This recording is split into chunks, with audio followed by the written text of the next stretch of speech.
sky was dark and heavy, filled with clouds that seemed to stretch forever. Sarah watched through the window as the rain began to fall, tapping softly against the glass. The wind blew the trees back and forth, creating strange shadows on the ground. It felt like the world outside was slowly being swallowed by the storm. "Mom, are you sure you don't need me to come with you?"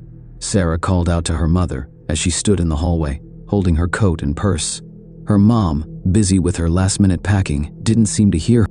"Don't worry, sweetie," her mom replied without turning around. "We'll be back Sunday night. You're going to have the house to yourself. You'll be fine." Sarah didn't like the sound of that. It wasn't that she was scared to be alone, she was used to it. But the house they lived in, the old one at the edge of town, always gave her a strange feeling, especially at night. The house was huge, with long hallways, creaky floors, and rooms that seemed to hide secrets. It had been in their family for generations. And no matter how much Sarah tried to convince herself that it was just her imagination, she couldn't shake the feeling that something was wrong with the place. "You're not going to leave me anything to eat, are you?" Sarah teased, trying to lighten the mood. Her mom smiled. "There's pizza in the fridge, just don't eat all of it." "Got it. Be safe, Mom," Sarah waved as her mother and father rushed out the door. The car engine started, and Sarah stood there, listening to the sound of the tires splashing through the rain as they drove away. Once the house was quiet, Sarah felt a little uneasy. She could hear the soft ticking of the grandfather clock in the living room. The house was always so quiet when no one was home. She decided to go upstairs and get comfortable. She changed into her pajamas, picked up her favorite book, and made her way to the couch in the living room. But even with the rain beating against the windows, something felt off. The house seemed different tonight. As she read, the minutes stretched into hours, but every now and then she would hear something, a creak from the upstairs floor, a distant door swinging shut. The strange part was, she knew she was alone. No one was supposed to be home, and yet the noises seemed to grow louder, closer. "Just the house settling," she muttered to herself, trying to ignore it. But when a cold draft passed by her, making the hairs on the back of her neck stand up, she couldn't help but glance around the room. She told herself it was just the storm outside, but deep down, she knew something wasn't right. It wasn't just the creaking floors or the occasional gust of wind. It was a feeling like there was something or someone else in the house with her. By midnight, the house was completely silent. The storm had calmed, and the only sound was the soft ticking of the clock on the wall. Sarah had turned off the TV and was starting to doze off, curled up on the couch. But just as her eyelids fluttered shut, she heard it. A loud, distinct noise, the sound of a door creaking open. Her heart pounded in her chest. The sound was coming from upstairs. Sarah froze. She was sure she had locked all the doors before her parents left. There was no reason anyone should be in the house, but then why was the door opening? She grabbed her phone, but the battery was low. It barely had enough power to turn on. Her thoughts raced. Should she call the police? Should she go check it out? What if it was someone trying to break in? But then, just as quickly as it started, the noise stopped. No more creaking, no more footsteps. It was as if everything had gone still again. Her breath shaky, Sarah stood up and slowly made her way toward the staircase. She knew it was probably nothing. Maybe it was just the wind or the old house settling. But the feeling of being watched, the feeling that something wasn't right, lingered in the air, thick and heavy. Taking a deep step onto the first stair, it creaked under her weight. She winced, but she didn't stop. With each step, the silence grew louder, as if the house was holding its breath. At the top of the stairs, Sarah stood for a moment, her heart racing. The hallway was dark, only the faint glow of moonlight creeping in through the window at the end of the hall. She could see the door to the guest room was wide open. The door that had been closed when she went to bed. Her pulse quickened. Was someone there? Had someone come into the house without her hearing them? She wanted to go back to her room, lock the door, and never come out. But something deep inside her, urged her to move forward. Slowly she walked, floorboards creaking under her feet. The guest room door was ajar, and she could see nothing but darkness inside. Then, from behind her, she heard the softest whisper, a sound that made her blood run cold. Sarah's breath caught in her throat. She spun around, her heart hammering in her chest. But there was nothing there. The hallway was empty. The whisper had come, or had it? Her mind raced. She was alone. She had to be. But why did it feel like she wasn't? Why was there something in the house, something that didn't belong? Get a grip, Sarah whispered to herself. She knew she was scaring herself. It was just her imagination, right? There were no ghosts, no monsters, just an old house playing tricks on her. But as she took a step forward, the whisper came again, louder this time. Sarah! It was coming from the guest room. Her body froze. There was no way she was going in there. No way. She turned to run back to her room, but the floorboards creaked loudly behind her. And then, another whisper. Help me. Her legs were frozen in place. She couldn't move. Her throat felt dry, and her hands trembled as she reached for the wall to steady herself. The whisper was so close now. She could hear it in her ear, feel its cold breath against her skin. Come closer. She turned and ran. Fast. Her heart was pounding in her ears, her feet stumbling as she sprinted down the hallway. The stairs creaked beneath her, and when she reached her room, she slammed the door shut, locking it behind her. But it was no use. The whispering followed her. It was a rainy afternoon when 16-year-old Emily Parker was left alone in her family's house for the first time. Her parents had been planning the trip for weeks, a quiet weekend getaway to a cabin in the woods. They promised to be back on Sunday, leaving Emily in charge of the house. The old house, nestled in the woods just outside of town, always gave Emily the creeps. It wasn't a large house, but it had an eerie feel, especially at night. The floors creaked with every step, and the old wooden beams sometimes groaned in the wind. Her parents had always told her there was nothing to fear, but the house felt like it had a presence of its own, something that never really let go of you, even when you were alone. Remember, Emily, if you need anything, don't hesitate to call us, her mother said, pulling her into a quick hug. I'll be fine, Emily replied, though a slight tremble in her voice betrayed her nerve. Her parents left, and soon the sound of their car engine faded into the distance, leaving Emily in the heavy silence of the house. The only sound now was the soft tapping of the rain against the windows. She stood there in the empty hallway for a moment, taking in the solitude. The house seemed unusually still, the kind of stillness that pressed down on you, like the air was thicker here than anywhere else. Emily shook off the feeling. She was alone, yes, but she was also free. She could watch whatever movies she wanted, stay up late, eat junk food for dinner. It would be a nice break from the usual routine. The kitchen was cold as she walked in to make herself a snack. She turned on the lights, opened the fridge, and began pulling out cheese and crackers. As she set them on the counter, she glanced toward the hallway, the corner of her eye catching something strange. The door to the basement was ajar. Emily frowned. She was sure she had closed it before. She always made sure to lock it, just in case. The basement was the one place in the house she was afraid to go. It wasn't that she believed in ghosts or anything, but there was just something unsettling about it. Her parents had told her stories when she was younger, about how her great-grandfather had built the house and how he'd kept strange objects down there, old furniture, boxes, things that hadn't been used in years. It was always better to leave it alone. She walked toward the basement door, her steps echoing slightly in the empty house. The door creaked open wider as she approached, revealing only darkness beyond. No sound came from below. "And," she muttered to herself, but the words didn't make her feel any better. After a long pause, Emily grabbed the door handle and gave it a hard pull, closing the door tightly. "Stupid door," she said to herself, shaking her head. "I'm just imagining things." As the night wore on, the house felt colder. Emily had turned on the TV and was lounging on the couch, watching a movie she didn't really care about. The sound of the rain against the windows was soothing, and the quiet made her feel oddly peaceful.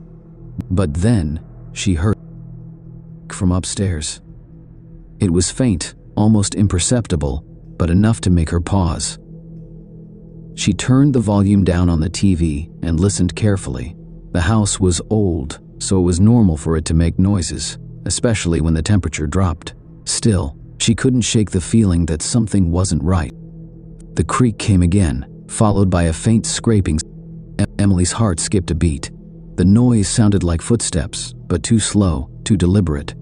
She swallowed hard and looked toward the staircase that led to the second floor. The house felt empty, yet somehow it didn't feel empty. She grabbed her phone off the coffee table and unlocked it, hoping the familiar sight of her social media feed would calm her down. But just as her eyes glanced at the screen, the noise came again. This time, it was louder and closer. It came from the hallway just beyond the living room. Her breath caught in her throat. It was to call her parents, but then she remembered they wouldn't be home until Sunday, and calling the police would seem ridiculous for something so small, especially if she couldn't even figure out where the sound was coming from. Another scrape. This time, it was followed by the sound of something soft falling to the ground. Emily's grip tightened around her phone. She stood up, heart pounding in her chest. The house was still and silent for a moment, as though it too was holding its breath. "Hello?"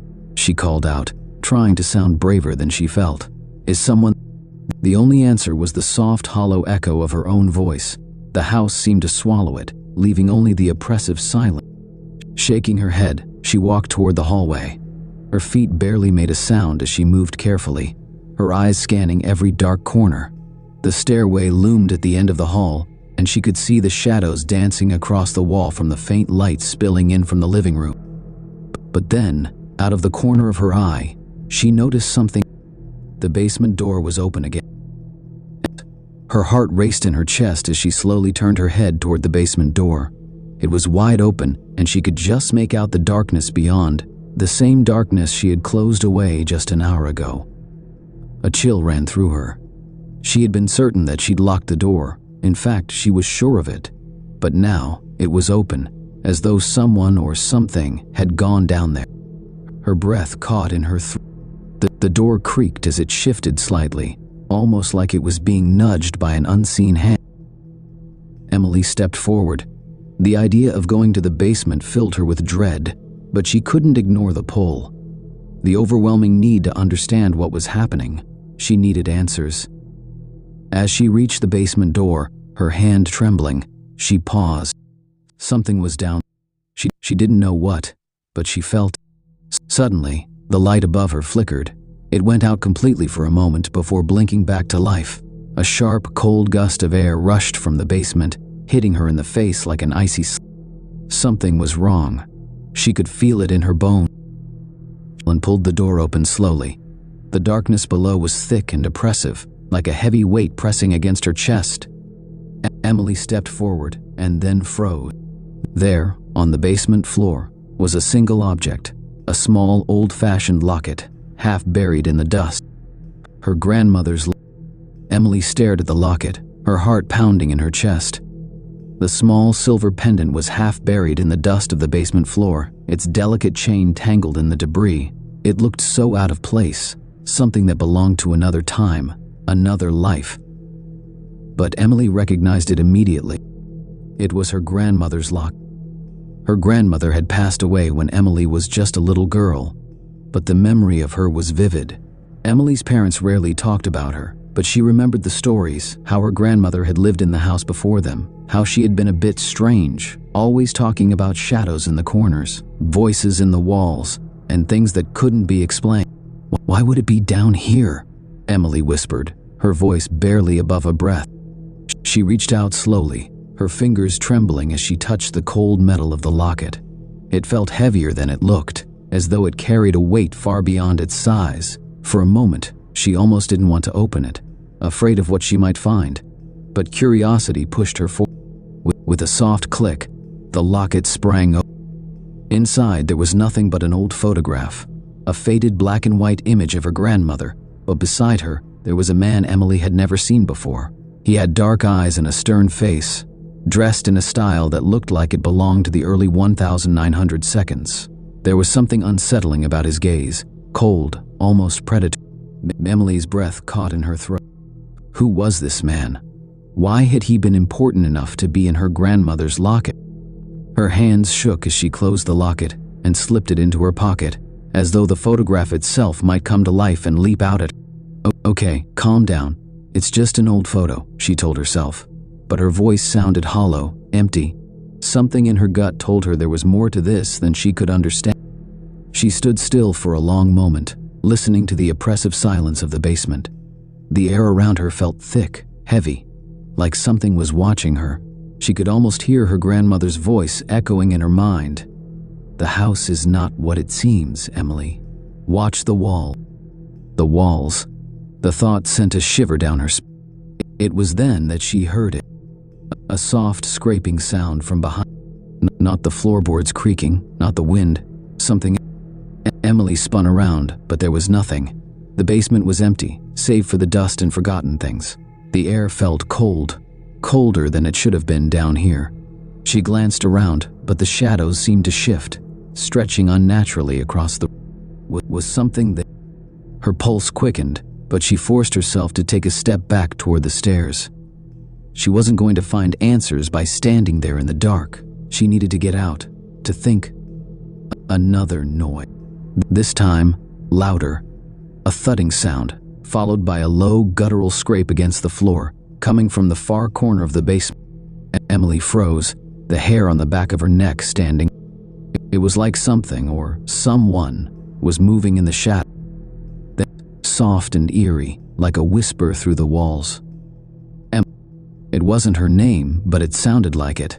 It was like her grandmother's voice, distorted, stretched thin. The voice came again, this time closer, as though it was right behind. "Emily, come close." In her chest, her legs were rooted to the spot like they had turned to stone. The whispering voice was calling to her, pulling her in, urging her to step into the darkness. "No," Emily gasped, shaking her head. "No, I'm not going down." But the voice didn't stop. "Come closer, And suddenly, the basement door slammed shut behind. Emily spun around, her heart leaping into her throat. The door was gone, just a wall where it had been a second ago. There was no sign of the stairs that had led to the safety of the living room, no sign of the exit, just walls. Cold, dark wall. The air felt thick, suffocating. She couldn't breathe. She pressed her hand to her chest, trying to calm herself, but the panic was rising in her chest. The whispering started again, this time coming from all around her, echoing off the walls. It wasn't just one voice anymore. It was dozens, a cacophony of murmurs and words she couldn't understand. They seemed to grow louder, louder, until it was a screaming, hissing noise, pressing in on her from all sides. "Stop! Please!" Emily cried out, clutching her ears. She dropped to her knees, the cold concrete pressing against her skin, the voices overwhelming.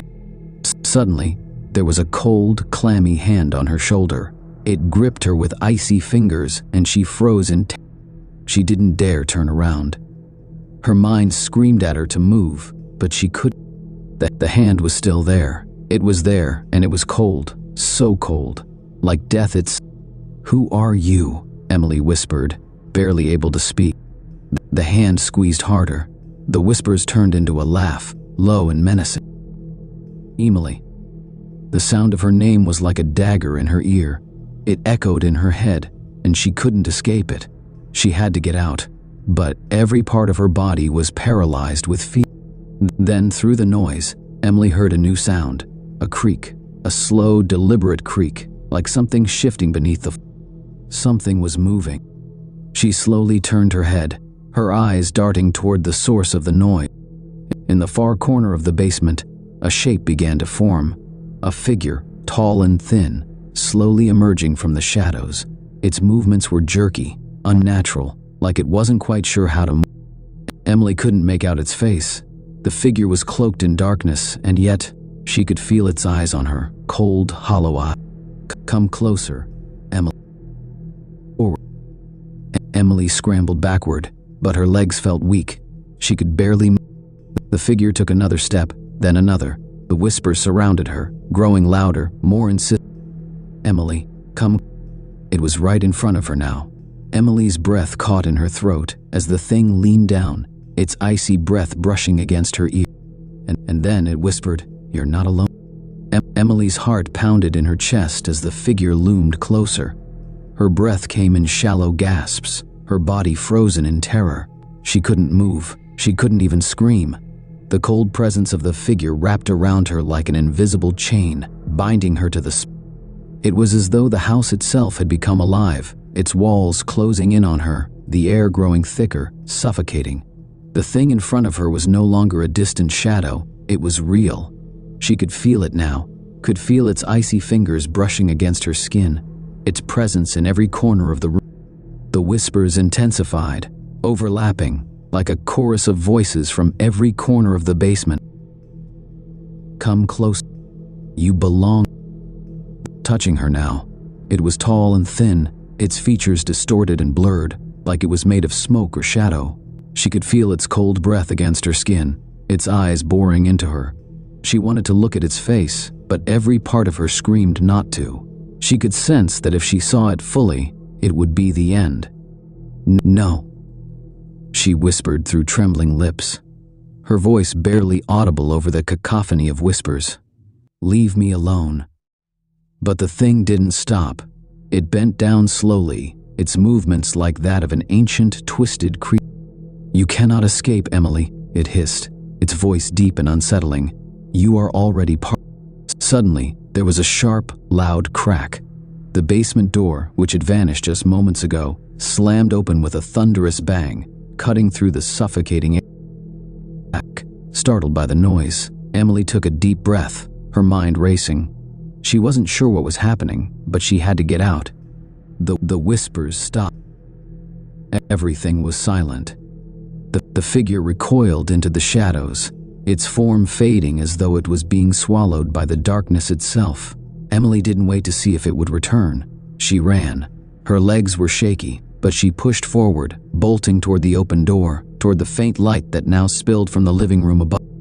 As she ascended the basement stairs, she heard something behind her, something moving quickly, following her, but she didn't dare look back.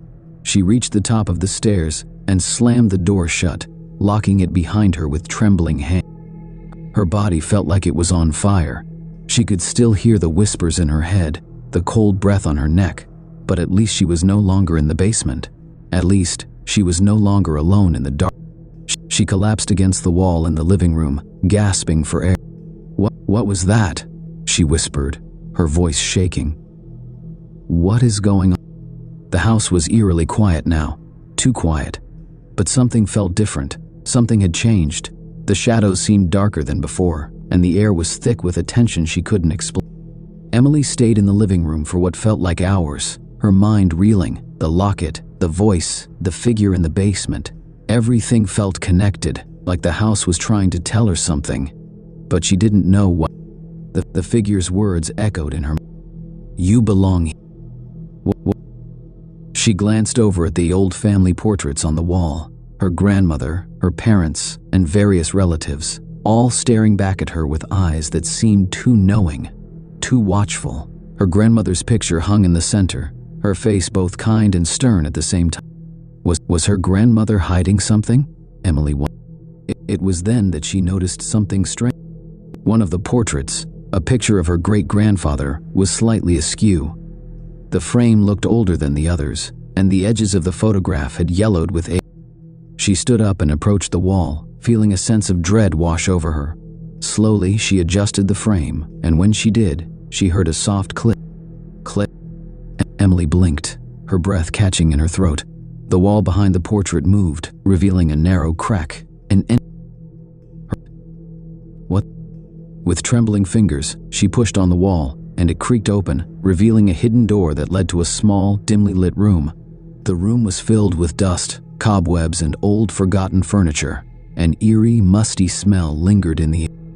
But what caught Emily's attention was the wooden chest in the center of the room. It was old and weathered, its surface covered in intricate carvings, as though it had been here for centuries. The whispers started again, faint but growing. "Come close." The room was suffocating, like the air was thick with something old and malignant. The chest seemed to be calling her, its heavy presence pulling at her, urging her. No, she thought, her heart pounding in her chest. Not again. But the curiosity was overwhelming. She couldn't resist. Approached the chest, her fingers brushing against the cold, worn wood. She hesitated for a moment, staring at the carvings. There were symbols etched into the surface, symbols she recognized from her grandmother's journals, but she didn't know what they meant. It felt like but it was too late. With a deep breath, Emily opened the chest. Inside, there was nothing but a single object. The book was ancient, bound in dark leather, and covered in dust. It looked like it hadn't been touched in years, decades, maybe centuries. The book was old, but it felt alive, as if the very pages were humming with energy. Emily trembled as she reached for it, but before she could pull it out, something unexpected happened. A deep, guttural growl echoed through the room. It came from the shadow. Emily whipped her head around, her heart nearly stopped. The figure, it was, but this time, it was not. The figure was standing in the doorway of the hidden room, its shadow stretching across the floor. This time, it wasn't blurry or distorted. Its face was clear, and Emily could see it in full. The man in the lock. His eyes were cold and dead, his lips twisted into a thin, cruel smile. He was tall, gaunt, his clothes tattered and old-fashioned, as if he had stepped out of another era. But there was something more sinister about him now, a darkness that seeped from every pore, as though he was not fully human. The whispers were no longer soft. They were deafening, surrounding her, pressing in on her from all sides. She could feel the weight of them, the pressure building in her chest. "You cannot."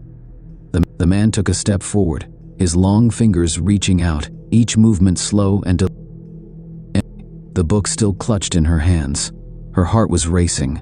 She could hear her pulse pounding in her ears. Her mind was screaming at her to run, but her feet were rooted to the spot. "You! Who are you?" Emily managed to gasp, her voice barely above a whisper. The man's smile widened, his eyes gleaming with malevolent joy. "Us," he said, his voice deep and cold. "Now you are part of us." Suddenly, the shadows in the room seemed to come alive. They twisted and writhed, moving like tendrils, reaching out to grab her.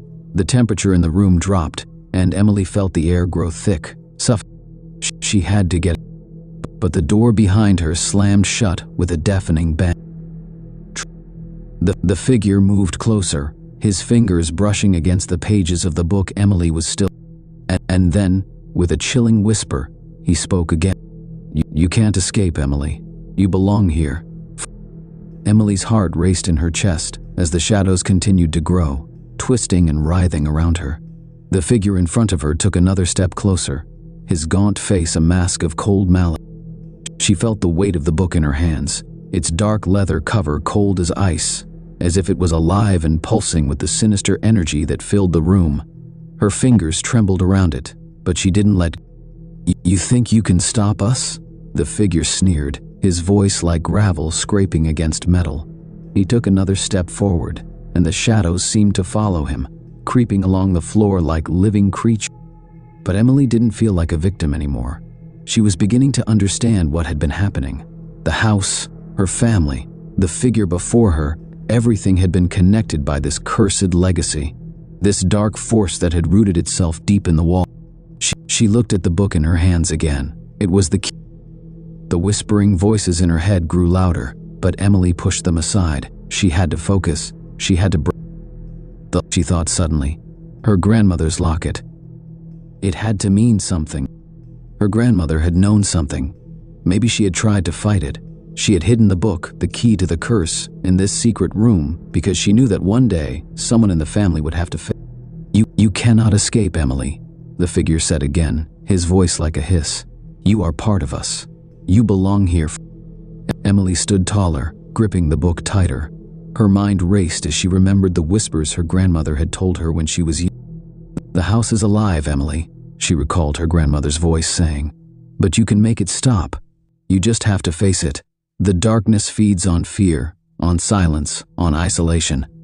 The moment you stop running, the moment you stop fearing, that's when you..." Emily had been afraid of this house her whole life. She had been afraid of what it might hide, what it might want from her. But now, standing in this cursed room, with the figure closing in, she realized something. The house didn't control her. It was the fear that controlled her. She wasn't alone. She never had. She lifted the book high and, with all her might, slammed it down onto the floor. The book hitting the ground sent a shockwave through the room. The shadows screeched in fury, twisting and recoiling from the force of the blow. Emily felt a wave of energy burst from the pages of the book, as if it had been waiting for this moment. The air grew hot and heavy, and the figure before her staggered back, his once malevolent form flickering like a flame in the wind. You cannot stop it," the figure rasped, though his voice was weakening. "You can never escape." Emily looked him in the eye, her expression hardening. She wasn't afraid anymore. She understood. "You were wrong," she said softly. "I am not alone." With those words, she raised the book again and began to read aloud. It wasn't in any language she knew, but as she spoke the words, they felt familiar. The power behind them surged through her, through the room and into the walls. The house trembled, the shadows recoiling as if in pain. His voice twisting into something guttural, inhuman. His form began to disintegrate, his body dissolving into smoke and dust. "You can't do this," the figure howled. "You don't know what you're..." But she kept reading, her voice growing stronger with each word, as if the very air itself was answering her call. The shadows screamed and writhed, but they couldn't stop her now. The walls shook violently. The lights in the house flickered and buzzed, and the temperature dropped, then rose again in a burst of heat. A great wind howled through the hidden room, swirling around Emily, lifting her hair as if she was standing in the eye of a storm. But she stayed rooted, focused on the book, on the words that would end this once and for all. And then, with one final scream, the figure exploded into a cloud of darkness, vanishing into the air, leaving behind only silence. The room was still.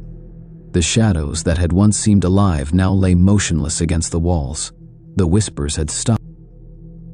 Her breath coming in ragged gasps, the book in her hands felt lighter now, as though the weight of the curse had been lifted. She closed it, the pages no longer pulsing with dark energy, and set it carefully back in the chest. She turned toward the hidden doorway, but when she stepped out into the hallway, something had changed. The air was lighter, fresher, and the oppressive weight of the house had vanished. The walls no longer seemed to watch her. The house, the darkness, it was all gone. The curse had been... Emily walked down the stairs to the front door, her steps echoing in the stillness. She opened the door, the light of the morning spilling in from outside. And for the first time, she felt safe. The house was no longer alive with darkness. It was just a house, old, worn, but no longer...